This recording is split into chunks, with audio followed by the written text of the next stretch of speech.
Hey you guys, it's Channon Rose, and in today's video I'm going to be telling you guys some story times. I know this is not the normal setup, but I just haven't had time. Being a new mom, it's just so hard to get anything done these days, and so I'm just using my vlog camera. Nothing is looking super fancy. Hope that's okay with you guys, but I have some really funny stories I wanted to tell you. I'm kind of combining 3 stories into this video. The last two are like more like embarrassing, and then the first one's really funny. So I'll tell you the first one. We've been traveling a lot lately. We recently went to like a family reunion in Florida, and you guys, Travis, my husband, is the biggest germaphobe. He doesn't want to touch anything. He thinks like everyone's sick. So we live near Sacramento right now, and in the Sacramento airport, you have to take like this tram or whatever to get to your baggage from where they drop you off like at the airport or whatever. It's all the airport. I'm not good at explaining things, but basically like when you get off your plane, you go, and then to get to baggage claim, you have to take like a tram or like a shuttle thing. And I travel a lot, so I know that this shuttle, that when you get on, you need to hold on to like a pole or sit down on the edges or something, because if not, you will fall over. Like it's really like a strong force. I've seen people fall before, and it's, you know, can be dangerous. We all get on the shuttle, and we have the baby, so we have Snow with us, and I'm holding Snow in like a carrier, and Travis has like a backpack on the front side, a backpack on the front side. He's just like a mule, like loaded down with a lot of like luggage, because he's carrying everything, because I can only carry so much carrying the baby. We get onto the like shuttle or whatever, and I tell him, Travis, you need to hold on to like the pole. And he's like, I'm not touching that thing. I'm like, you might fall, like I think you should hold the pole. He's like, I'm not touching it, I'm fine. And he's like in this stance, right, like this. He's like this, like ready. There's a ton of people like on this tram like coming in or whatever, so it's really crowded, and everyone's like looking at Snow, and they're like, oh, she's so cute, you know, whatever.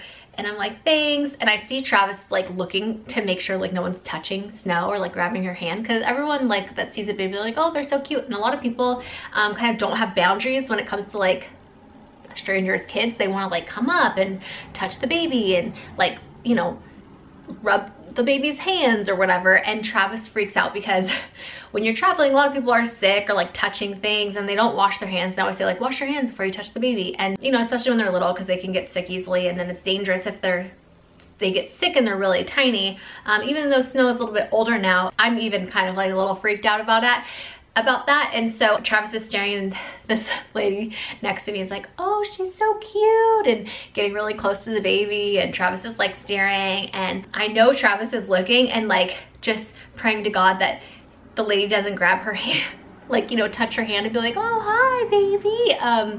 Because the first thing that babies do is they put their hands in their mouth, you know, and then people have germs on their hand. You get the idea. So Travis is looking, and I know like even him himself, he doesn't want to touch the pole to hold on. And as this lady is like, you know, looking at Snow, talking to her, being like sweet with her, the tram starts going, and it, like I said, it goes really fast, and Travis just freaking bails and falls in front of all these not just like a trip or like a whoa, but like full on falls, and everyone's like, oh, are you okay? And like, oh my god, literally like everyone's trying to help him up and like feeling so bad for him, and I am dying laughing. I am laughing so hard that I peed a little bit in my pants, because I knew that I told him to hold on. He didn't want to listen to me. And then of course, you know, we get going, and he's so distracted with like this lady that's getting ready to probably touch Snow, and he's like, you know, freaking out. And then he goes and he falls. And then of course, like all these people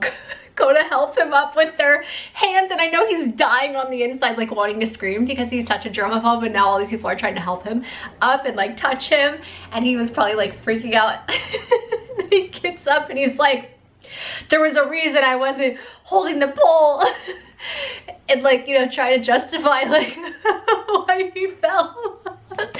Oh my god. And then people probably looked at me and they're like, you know, thinking I'm like this evil witch, because I'm like laughing hard at my husband falling and like not helping, trying to help him up. People were just like looking at me like I was this evil person, and that like felt so bad for Travis, but really like I just couldn't help him, because first of all, he was okay. He wasn't hurt, so don't anybody get alarmed thinking like I actually am evil, but I knew he was okay. he was okay. He had all these things like protecting him from his fall, right? He had all this like luggage all over him, but it was really, really funny. But I was the only one laughing in that shuttle. Everyone else was trying to help him. That was that first story. Okay, so the second story that is like more embarrassing, I'm saving the best one for last, so stay tuned. Okay, so we have at our house, we have a pesticide people like that come and spray around the house like every 2 months or something. Normally they'll send us a text or like an email like the day that they come, just to like remind you like, hey, we're coming to spray or whatever. And I wasn't looking at my phone, or hadn't looked at my phone. I hadn't gotten a message from them. They did message me, but I didn't see it. So I didn't know that they were like coming around. Downstairs we have this like huge sliding glass window, and if you're in the backyard, like you can totally see in our house. And then we have this huge mirror that is in our living room, and Snow had fallen asleep and Travis and I were like talking or whatever, and I don't know why, but I was naked. Normally I'm not naked anymore, like walking around the house, just cause like I'm always wearing a nursing bra cause I'm nursing Snow and I'm scared like my boobs are gonna leak. I know this is like totally TMI, but it's my channel, so you should expect it. So like I don't want my boobs like leaking everywhere, so I always have like a bra on. Well, I didn't have a bra on or pants on, and I actually have like all these crazy bruises all over my body. That's a whole nother story time. I was looking at them in the mirror, so I think maybe that's why I was naked. Because I like had taken my clothes off because I was like, God, I'm literally bruised everywhere. Like it does not look cute at all. So I'm in front of the mirror and I'm looking at all these bruises, and I'm like, I know it sounds really bad, but I'm just gonna say it like it is. I'm looking at myself in the mirror and I'm like, dang, like I'm looking good. Like I lost some weight, you know? And I'm being like proud, like being proud of my body. And I'm like telling Travis, because he's like right next to me, I'm like, babe, look, come look at how good I look. Like, I know it sounds so bad, but it's true. I gained like so much weight during my pregnancy, and I've been like losing weight, and I like feel really good about myself. I was way too skinny before, so I'm not trying to get down to like that weight, but I just like felt healthy, you know? Even though I had bruises all over my body, like I felt like I had a good weight. Like I'm happy with kind of like where I'm at.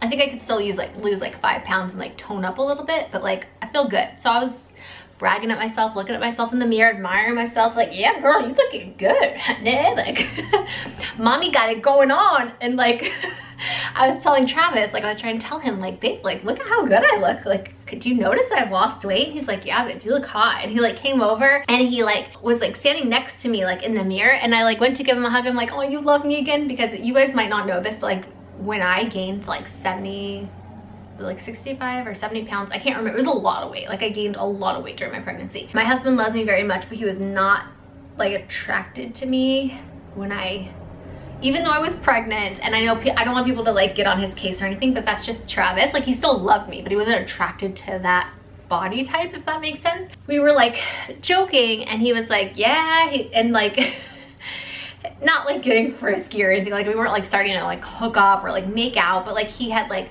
hugged me, and I'm like, oh my gosh, you love me again, you know? And I was like going like, you love me again. Like when he was hugging me, it looked really bad. Like it literally looked like we were maybe I had like no clothes on, right? I'm like butt naked. Travis has no shirt on. He's just like in board shorts, and we're in front of this mirror looking at ourselves.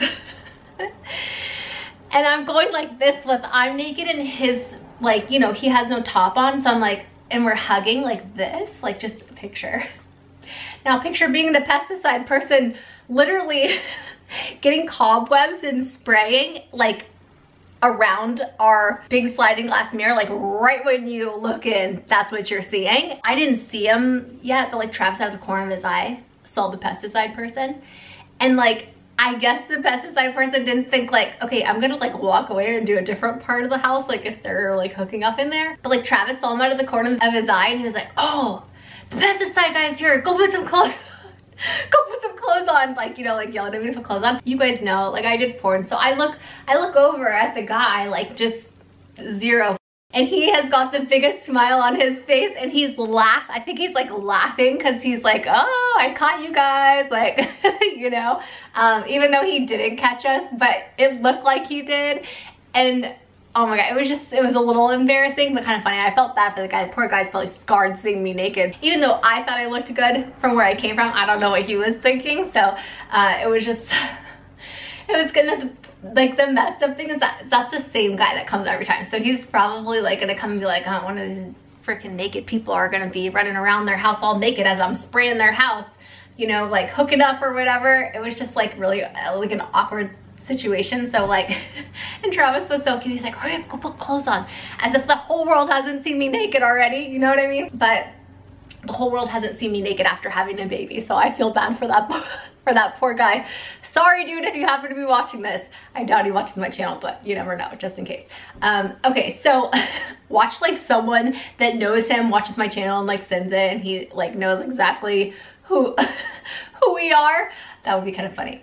Okay, so that happened. Now this is probably the most embarrassing, like awkward situation that I've had with snow so far. So we were in San Francisco recently. We were walking around and we walked really far. We stayed at the most haunted hotel in San Francisco, by the way. That video is gonna be up, if it's not already, on my vlog channel. And it was really, really cool. I'm so glad we got to stay there. It was so freaking expensive. It was a total accident, by the way, that we ended up in this hotel. We weren't planning to. I only had to go for like one night because I was doing a shoot. It was just gonna be too far for us to drive all the way to San Francisco, so we decided to like just stay in a hotel. We didn't think it was like gonna be that big of a deal. It must have been like, well, not must have been. It was during like some tech convention that they had, so like every hotel was sold out. So I was like, you know what? Let's just like stay somewhere else. There was like literally no places available. So I called Queen Anne, which is the most haunted hotel in San Francisco, and I'm like, hey, like there's this convention going on, we can't find anything, do you guys happen to have any cancellations? And they're like, no. And I'm like, it's just for one night. They're like, we don't book for one night at our hotel, like it's a minimum 2-night stay. And I was like, oh, you guys don't have any cancellations? And they're like, well, we do have one room available. And I was like, oh. And they're like, I think I'd be able to waive the 2-night minimum stay for you. And I'm like, oh my gosh, that would be amazing, thank you so much, like you're doing me such a huge favor, like I really appreciate it. And they're like, it is a little expensive. And I was like, oh, I'm like, it's fine, I have to go out there, I don't have a choice, like it's the only hotel available. I wasn't even thinking of Airbnb. I probably should have done that, just now thinking of that. Anyway, I end up booking this room, and I find out after the fact it's like the most haunted hotel. Then I find out that the room that they had available, that was the only room they had left, was room 410 in the Queen Anne Hotel. If you don't know that room, that is like literally the most haunted room on the 4th floor of their hotel. It's like where Mary Lake, the head mistress of this like finishing school for girls in the 1800s, that's like when it was built, that was her room. And that's where we stayed. And then we did like a whole vlog on it once I found out. And I was like, oh, and we didn't know what room we were gonna be in. And when we got there is when we found out, oh my gosh, this was the only room left. I wonder why no one else wanted to stay in it. It just happened to be that we got that room. Like it wasn't planned out at all. It was so crazy that it happened that way. But anyways, that vlog's on my vlog channel. Make sure to check out my vlog channel if you haven't. Okay, so now for the super embarrassing, really awkward story about snow in San Francisco. So we got there the day before my shoot to check into the hotel and be able to like kind of explore and like walk around San Francisco since we had to be there. We walked all the way from our hotel, the Queen Anne, all the way to like Fisherman's Wharf, which is pretty far walk. And as we were walking, Snow started to get really hungry and I needed to feed her. For those of you guys that don't know, I'm exclusively breastfeeding on demand, which means, if you don't know, that I breastfeed Snow whenever she's hungry and needs to eat or wants to eat. And so, oh, my legs are like falling asleep. Oh my goodness. My legs, my feet, and my ankles are like falling asleep, and it like really freaks me out when that happens. Basically, we needed to find a bathroom because as bad as I want to normalize breastfeeding, I have this thing where like I am kind of a people pleaser and I don't want to make other people feel uncomfortable. And I know just like in my family, like my dad is like weird about like, I don't know if it's like an older people thing or what, but like my dad's just like weird. He's like, I went to Disneyland and people were just like whipping their boob out and feeding their kid. And I was like, Dad, why are you sexualizing breastfeeding? Like that is how people feed their children. Like it shouldn't be a weird thing, but like because I know that people like my dad are out there, I don't want to make other people feel bad. So basically I wanted to find a bathroom to breastfeed Snow in. In the airport, it's really cool because they have like nursing rooms for moms, like in Bye Bye Baby, they have like a nursing room. You can like go in and breastfeed your baby like in a private, quiet place. They do not have that on the streets of San Francisco, at least not where I was looking. So I actually found at like the Ghirardelli area or like court or whatever, they had like these bathrooms that were like nice enough to go in and, you know, not super dirty or anything, that were public. We finally find this place and I'm super happy because I can change her diaper and I can feed her and all these different things. We go in, I change her diaper, and then there's nowhere really for me to like sit down and breastfeed her. So I decided to like go, I know this is kind of gross, but I'm just telling you how it is, mom life, okay? Sometimes you have to like be in situations. It'd probably be cleaner for me to like feed her out on a bench somewhere in a park, but instead, because I'm a freaking people pleaser, I instead went in with my Lysol wipes, wiped everything down in a bathroom stall, and then sat on the toilet and fed her in the bathroom stall toilet, like the handicap one, because it was bigger. She was so hungry that when I put her like on my boob, she almost like was having trouble latching. She was like onto my boob, and it was kind of quiet in the bathroom, and there was someone like that had come into the bathroom stall next to me, and that person obviously didn't see that I had a baby in there, and it sounded like really inappropriate, like the noises that she was making as she was breastfeeding on me, or like trying to like latch on. And so finally she like, after hearing this noise, I don't know how to like explain it, but it was just like an inappropriate noise, if you know what I mean. And then because she was so hungry, she was like kind of like moaning as she ate. So she was like, I don't know if you've heard like a baby breastfeed before. If you're a mom, you'll know exactly what I'm talking about. But like, it sounded like I was in the bathroom.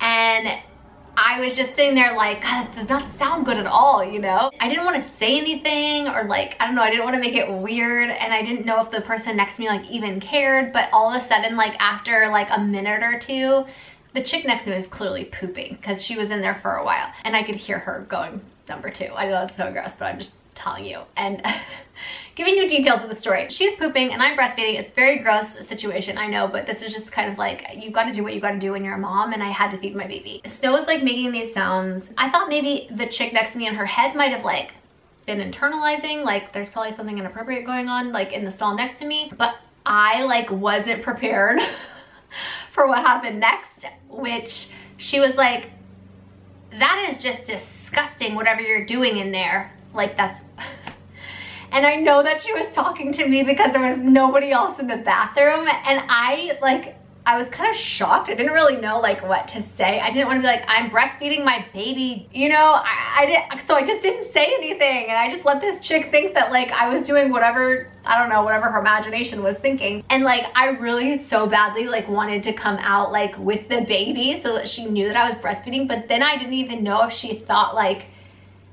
I don't know, I was just like a really awkward situation, and I felt so uncomfortable and awkward after she said that, because even though I wasn't doing anything wrong, like, I don't know, it just like, it made me feel really bad, and it clearly was like an older lady. That was kind of like my awkward, embarrassing story. If you guys have ever had anything like that happen to you before, or can relate, or anything to any of these stories, or even if you have your own awkward story, leave it in the comment section below, because I really want to read it so I don't feel like such an outcast. I hope that you guys enjoyed some of these story times. If you did, be sure to give it a thumbs up. Don't forget to subscribe.